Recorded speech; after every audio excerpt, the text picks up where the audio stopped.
Hi, I'm Stu, and today we're going out for our favorite Chinese dish. General Tso's Chicken. General Tso's Chicken. I can find this in almost every Chinese restaurant I go to here.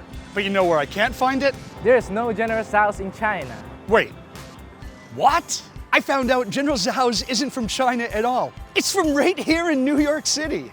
After the Communist Party won the Chinese Civil War, many nationalists, including a chef named Peng Jianguai, fled the province of Hunan for Taiwan. He moved to New York City in 1973 and opened a Hunan Chinese restaurant right here on East 44th Street. He started modifying his existing recipes to suit a Western palate. And one such dish he created, he called General Tso's Chicken. It was a little too sweet for the people back in his homeland, but Americans loved it. His dish became a hit, and now General Tso's Chicken can be found at almost every Chinese restaurant throughout the United States. So there you have it. A Hunan Chinese dish invented in New York City and nowhere to be found in China. But regardless of the origins, it's delicious.